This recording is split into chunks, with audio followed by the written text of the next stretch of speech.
si Rusia llegara a hacerse con Sloviansk y Kramatorsk, digamos que Rusia logra tomar Liman con un ataque pues que viene desde Torsk más o menos, porque la presión que están ejerciendo sobre Terni pues más o menos indica eso. Entonces si llegaran a proyectarse hacia Sloviansk y Kramatorsk, pues ya la situación política y también militar sería desastrosa, porque aquí los ucranianos tendrían que defender estas ciudades y se producirían muchísimas bajas. Ahora, el asunto no es tanto las pérdidas que puedan tener ambos bandos, es que determinadas pérdidas Rusia las puede asumir y Ucrania no. Entonces las pérdidas que se van a producir para ambos bandos, para Rusia va a ser un trámite más, un sacrificio más, porque puede asumirlo, no tiene mayor inconveniente en ello, pero para Ucrania va a ser catastrófico, porque si bien es cierto, así Estados Unidos le siga brindando pues armamento para defender Sloviansk y Kramatorsk, pues quien pone la gente, quien pone la mano de obra, la tropa, es Ucrania. Entonces, al tener problemas Ucrania de generación de mano de obra, no va a poder ser suficiente para sostener el ritmo de desgaste al cual lo puede someter Rusia. Y este es el problema.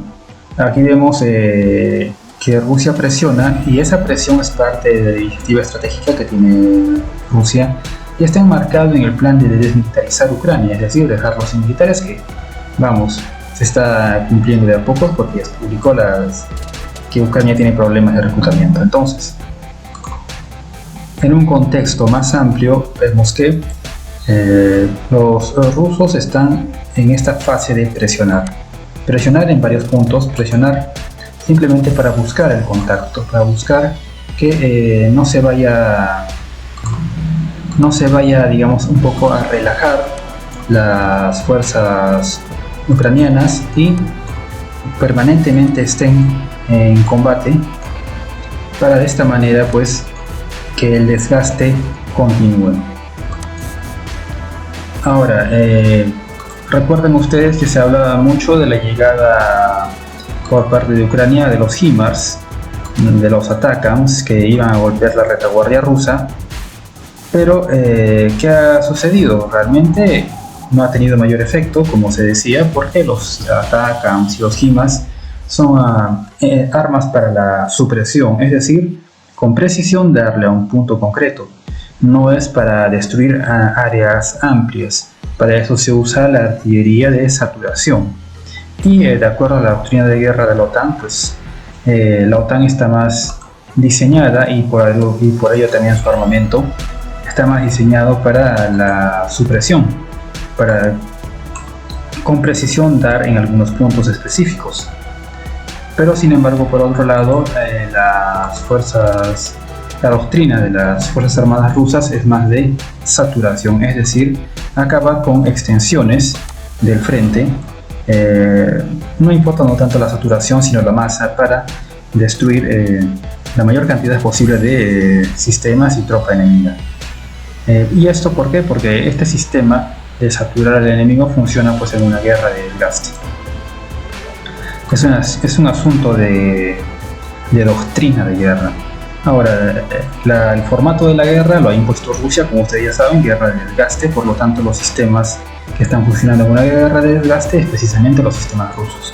Los sistemas dados por la OTAN a Ucrania pues no están teniendo resultados, porque están diseñados para una guerra de movimientos. Y no estamos en una guerra de movimientos, estamos en una guerra de desgaste. Por lo tanto, el armamento de alta precisión que hace supresión sí funciona, sí está bien, pero no va a aportar decisivamente a la situación de la guerra, porque estamos en una guerra de desgaste y ese armamento de alta precisión es de supresión, lo cual sí funcionaría en una guerra de movimientos, pero como estamos en una guerra de desgaste, lo que funciona es el armamento de saturación, precisamente el armamento soviético.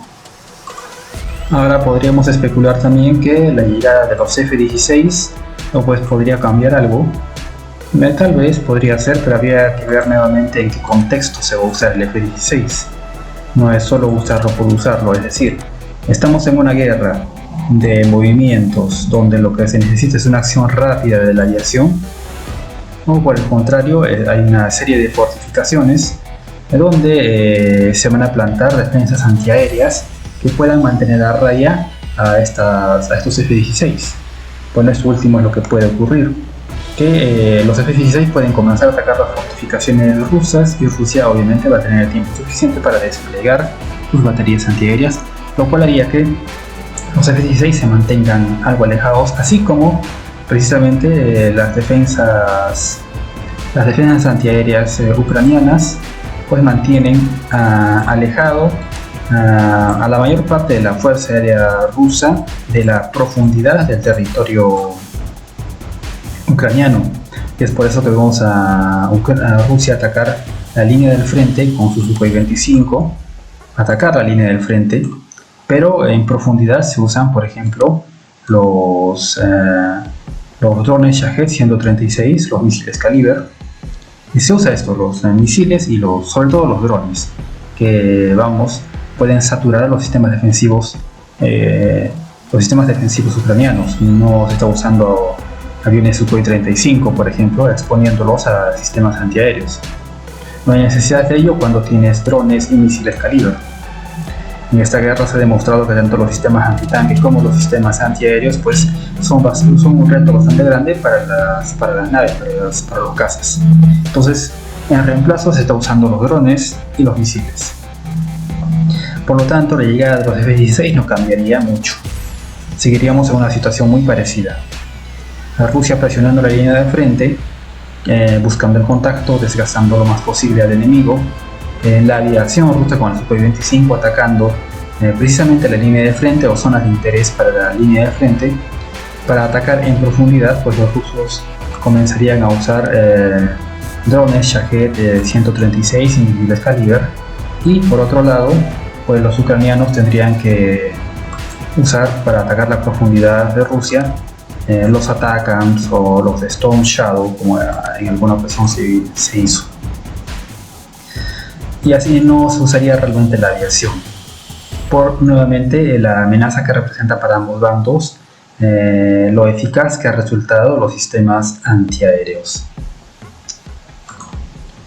Y es así que en el gran esquema, porque la guerra, recuerden que se define a nivel estratégico y no táctico, es que tenemos que Rusia utiliza los drones básicamente para atacar Kiev, y Ucrania utiliza pues los Storm Shadow para atacar, por ejemplo, Sebastopol en Crimea. ¿Qué resulta esto?